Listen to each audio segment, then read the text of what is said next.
Gotcha. Yep. Would you mind just giving a few words about what's going on in Absolutely. Jose and I are line mates. So we've been doing this a while, 1981. So, we've seen a lot. Jose and I, we have very similar hearts. Took it upon myself to just get involved in this thing. And I'll be frank with you, where it happened was on 38th in Chicago, Minneapolis.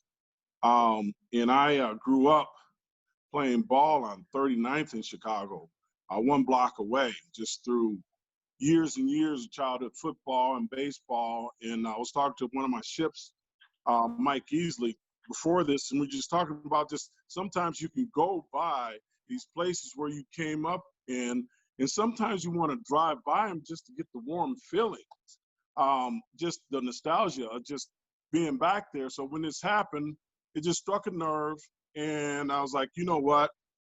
I'm getting ready to turn 60. Got some underlying conditions, but you got to do what you got to do. And so I've been trying to get out front on this thing, and started becoming more outspoken and vocal from the beginning.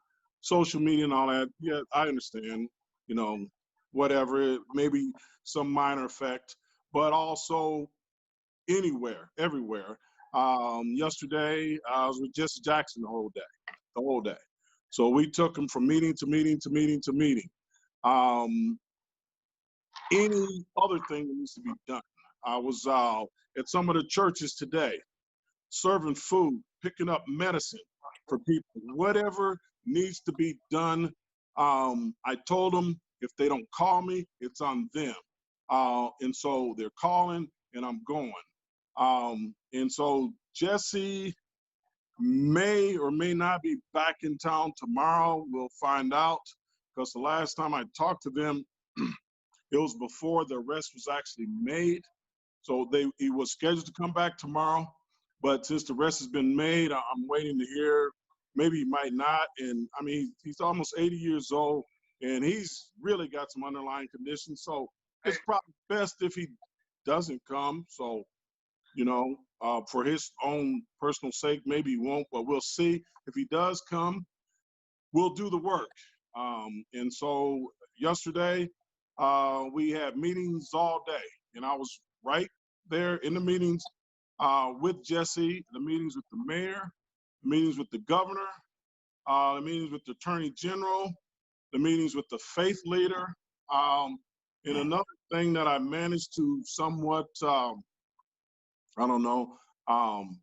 finesse, was to get my young pastor, who is an alpha, and also the son of one of our Alpha Nu brothers.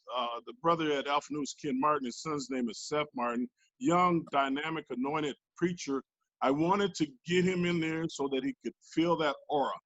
And the thing about Jesse is Jesse right away took him under his wings, and the other young pastors that were there.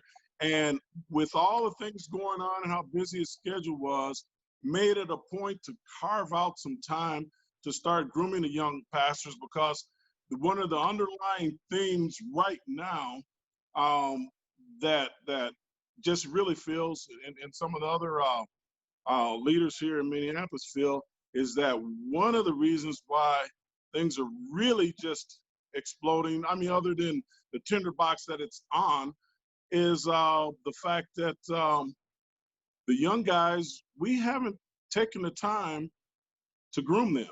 That's on us. We haven't taken the time to do that. And so sometimes they just don't know how to act. They're mad, they're upset, they're angry, and you guys have seen what happened. But I'm not going to spend a lot of time on that, because the fact of the matter is, I mean, they are starting to at least get some people's attention now. And when Jesse was here yesterday, in a very polite and very kind way, he looked the mayor in the eye, he looked the attorney general in the eye, politely, very professionally, like he had a crystal ball, predicted everything that was going to happen. Everything that was going to happen, and he said, you guys, you're the leader here, And it's going to be your responsibility, whatever happens here. I says, make sure you think about that. Do you want to have this on your hand? Okay. I mean, is it really worth it to you to have millions of dollars of destruction in exchange for you protecting a few bad characters? And you know how they do it, is they tap dance around that, and they, try to tell you what you want to hear. And basically you can just see their thoughts. It's like, yeah, whatever, are you done yet?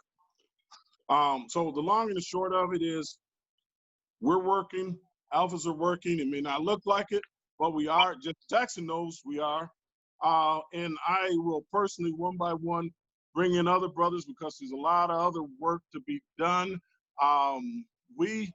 In certain parts of Minneapolis, they won't even deliver the mail now, because postal workers say that they don't feel safe. So one of the projects we're working on is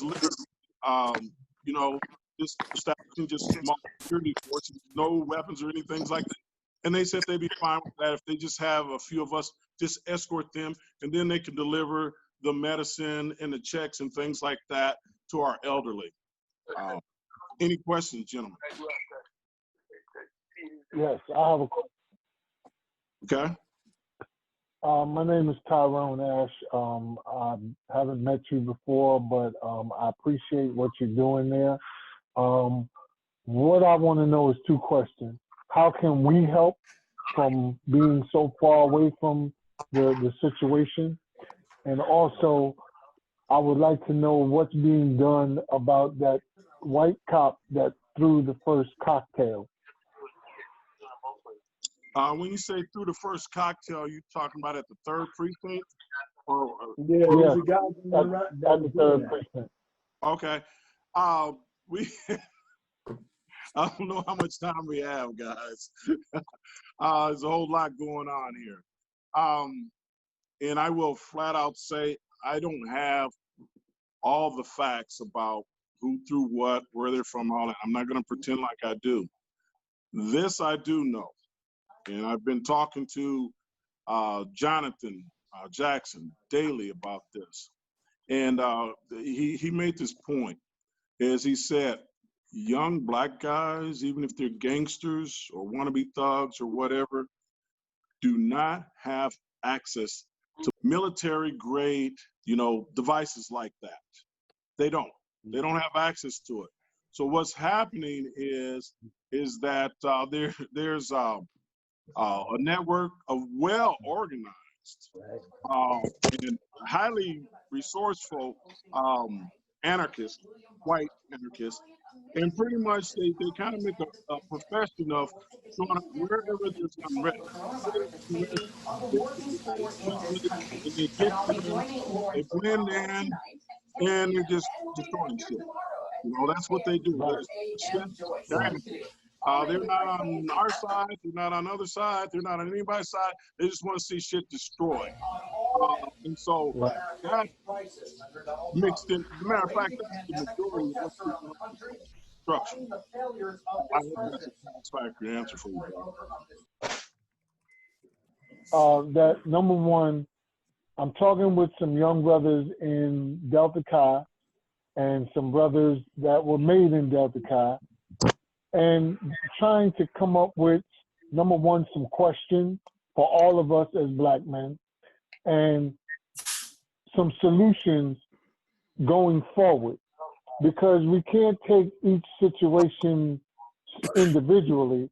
So we're looking at trying to change some things all the way from the top, Department of Justice, on down. Trying to put some lawmakers in place and change some of the laws that are really already on the books, but they're not being enforced equally or in our favor at all.